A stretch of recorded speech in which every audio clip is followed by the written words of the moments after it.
The same administration that called Renee Good a domestic terrorist hours after her death, the same administration that called Alex Preddy a quote-unquote assassin like an hour after he was executed on the street, now wants us to trust their investigation on this. Do you agree with Kristi Noem's characterization that she made like an hour after Alex Preddy was murdered? That Can you just wait until the investigation is done that's instead what of prejudging? That is such a good point. Can you say that to Kristi Noem? Kristi Noem, can you wait until the investigation is done? I'm going to ask one more time. When Kristi Noem said he was a domestic terrorist, I'm not here to be interrogated by you, Adam. I'm saying wait until the investigation is done. So you have no answer. But you prejudge everything that this administration does. No. I mean, have you ever been wrong about the administration? I'm sure I have, absolutely. But when the video of Alex Preddy came out, and then Kristi Noem an hour later said domestic terrorist and assassin, and they that was should not have done that. That is all I was asking you. Thank you. All right, so that is settled. Congrats. All right, next for us, an avalanche of new files from the Jeffrey Epstein investigation. Hey everybody, Adam Mockler here. I did 2 debates for CNN yesterday, and they both got rather heated. I have some clips for you that perfectly illustrate how Trump supporters can't defend their positions when they're pressed on live TV. You know, I did these 2 CNN debates, then I flew back to Chicago on almost no sleep and did an early morning speech that I will be posting on the Adam Mockler channel tomorrow. So make sure you subscribe, drop a like, and watch until the end. Peace out. Announcement that they are proceeding with a civil rights investigation into the shooting is a step toward that, because that would be a predicate for there to be any kind of true investigation into what transpired in the Alex Preddy shooting. It is a step in the right direction, but this is after multiple people from the Civil Rights Division resigned due to Renee Nicole Good's investigation being spiked. And this is after they let those agents back on the street in a separate state. Greg Bovino was saying those agents that shot Alex Preddy were quite literally let back out. I don't even think cops that kill someone in self-defense can just go out the next day. Most of the time they are not. Yeah, but so this administration, the Trump administration being underwater on immigration or getting there is a catastrophe. It's like Obama being underwater on healthcare. And the thing is, most Americans agree. Americans support the deportation of criminals who are here illegally. That is fine, but we don't support whatever the hell this is. We don't support the cracking of 79-year-olds' ribs. We don't support U.S. citizens getting their phone grabbed and thrown to the ground because they're recording ICE. 5-year-olds. 5-year-olds being detained. We do not support U.S. citizens being executed on the street and then the administration covering that up and lying to our eyes and then letting those agents back out on the street. This is not what Trump supporters voted. I'm guessing this is not what most Americans wanted at the end of the day. Well, let me just play, because Trump disputes what you're saying. He claims that this is what Americans wanted. Listen. We'll say it very plainly. Elections have consequences. The people want law and order. And we have a silent majority. You know, we have a silent majority of people. They don't go and riot and everything else, but they like what we're doing. It's not a silent majority. I think that's just a plain fact, because when he came into office, he had a majority support on this issue of immigration. And that has completely shifted, and rarely in public life do we see in 12 months an issue flip on his head. Is it a huge risk for Trump to stay in that place and for Republicans potentially to go down that road? To debunk what he said there, though, the clip that you just played, I mean, he's completely inversing reality. He's trying to paint the peaceful protesters, the Americans that are out there on the streets, as the violent agitators, insurrectionists, as the lawless people. You know who's actually lawless? ICE. Judge Schultz, who was a Republican-appointed judge, came out and said that ICE has violated 96 court orders. He said they violated more court orders in January than most agencies have throughout their entire existence. So do you think ICE should stop violating court orders? Do you think there are no violent or agitators? Of course there are agitators. Violent, of course there are agitators. But do you want to answer my question? Acted violently? Of course there are. Acted violently? And I disavow that. Who spat on an officer and kicked out a taillight? I mean, come on. I disavow violence against officers. Now, can you disavow ICE agents who disobey court orders? Yeah, look, I think ICE agents should act within the bounds of the law. Of course I do. All 96 court orders. Can you tell them all 96 court orders should be followed? If you're a federal officer, you should always operate within all the bounds 96 of court orders. But I worked with him, so just to tell you what he does. Okay, he talks out of both sides of his mouth. He'll go after the European leaders, and then they respond as though they're picking a fight with us. Or he sends Besant out to say that the Canadian Prime Minister is picking a fight with us when he's literally flagging the Canadian provinces on his Truth Social. So this is what he does. He talks out of both sides of his mouth. He's pulling back. He bought time up there, but then he's saying the guy's an insurrectionist because he likes to do that. But he's in trouble on the issue. He knows he's in trouble on the issue, and I expect a further retracement. The new Melania documentary has already been a financial success if your last name is Trump. Jeff Bezos and Amazon paid $40 million to license it. And when Trump was asked about the money, he said this. No, I don't know. I mean, I don't know really. I'm not involved in that. That was done with my wife.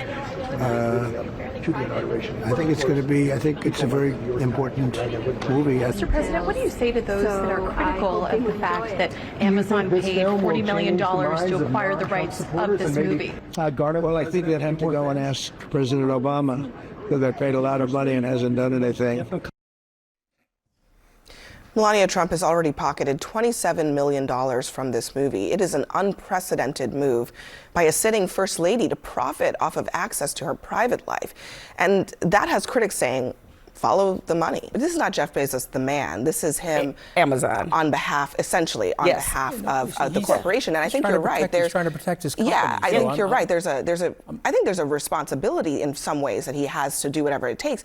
The real scandal is that it's working. Right. That you can actually potentially buy your way into a good favor in an administration right now. The monetization of this presidency, of the office, is unprecedented. You know, I could almost get over the Trump shoes. I could almost get over the Trump watches. I could almost get over the Trump phone, the Trump NFTs. But when Trump coin came out the day before, 2 days before he took office, that was a huge red line. Like all the grifting before that, whatever. The Trump coin is insane. Now that Melania has a movie that is quite literally bombing, but she made a lot of profit off of it, and Jeff Bezos is getting favorable contracts. This is not the United States of America that I grew up in, not the United States of America that I want to continue in. I want to reform this so it's the corruption from the highest level isn't this brazen. And you mentioned Joe Biden. Biden's net worth went from $8 to $11 million because of real estate assets. Trump has gained like $3 billion or $4 billion in 1 year.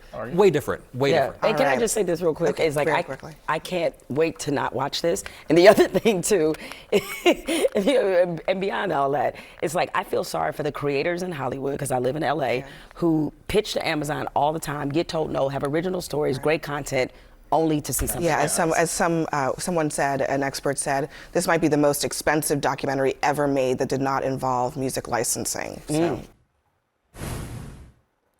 As protests erupt around the country, and nearly a week after Alex Preddy was killed by federal agents in Minneapolis, Trump's DOJ is finally opening up a civil rights investigation. The probe will examine whether Border Patrol officers violated the law in shooting Preddy, and it marks an expansion of the federal government's investigation into the matter. In making his announcement, however, Deputy Attorney General Todd Blanche stopped short of announcing a similar probe into the killing of Renee Good.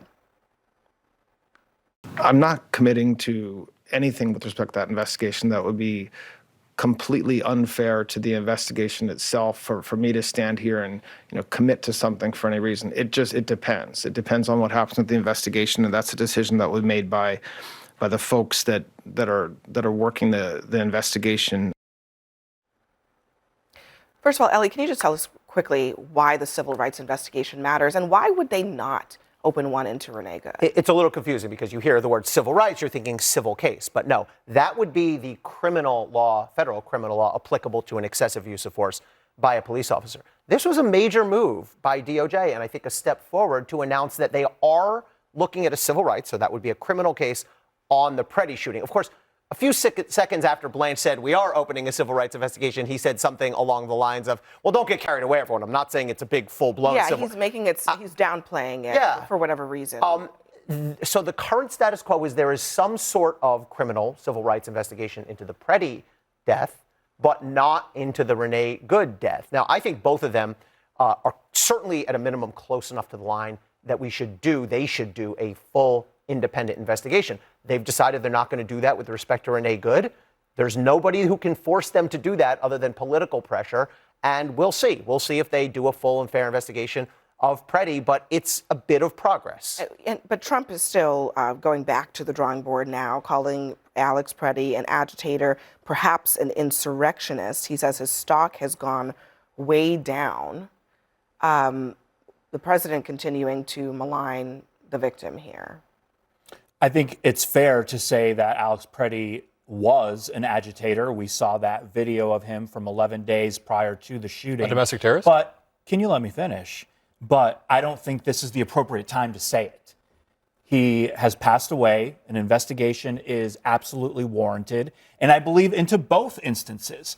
I think DOJ, Todd Blanche, and the team have seen the same videos that we have been seeing from all these multiple angles of what happened last Saturday. And it's very difficult to look at those videos and ascertain exactly what took place. I mean, it took us days to find out that 2 officers fired their weapons. We didn't know that for days. There's other things that we may not know about what happened until the investigation happens. And I think it's the right move. When it comes to Renee Good, I would still investigate, but there have been a lot of use of force experts who have gone on television, including on CNN, and said from what they can see, it was warranted in that situation. I also think there's a trust gap here, right? Like, even if he says that, they're going to do an investigation, but given all the other rhetoric around this coming out of both DOJ and DHS, a lot of people are not going to trust the conclusion. The same administration that called Renee Good a domestic terrorist hours after her death, the same administration that called Alex Preddy a quote-unquote assassin like an hour after he was executed on the street, now wants us to trust their investigation on this. Do you agree with Kristi Noem's characterization that she made like an hour after Alex Preddy was murdered? That Can you just wait until the investigation is done that's instead what of prejudging? That is such a good point. Can you say that to Kristi Noem? Kristi Noem, can you wait until the investigation is done? I'm going to ask one more time. When Kristi Noem said he was a domestic terrorist, I'm not here to be interrogated by you, Adam. I'm saying wait until the investigation is done. So you have no answer. But you prejudge everything that this administration does. No. I mean, have you ever been wrong about the administration? I'm sure I have, absolutely. But when the video of everything. Alex Preddy came out, and then Kristi Noem an hour later said domestic terrorist and assassin, and they that was should not prejudging. have done that. That is all I was asking you. Thank you. Thank you. All right, so that is settled. Congrats. All right, next for us, an avalanche of new files from the Jeffrey Epstein investigation were released today, but a key Democrat says statements from hundreds of victims naming abusers is missing. We are back, and it's time for your unpopular opinions. You each have 30 seconds to tell us yours. My unpopular opinion is that Melania's movie makes a great first date because the theater will be empty. You can bring in food, you can chat. There's nobody around there bothering you. Great first date environment. Melania's first. And a lot to talk about afterwards, I'm sure. Thank you for watching. If you want more debates and if you want to see my speech that I'm posting tomorrow, make sure you subscribe to the Adam Mockler feed below.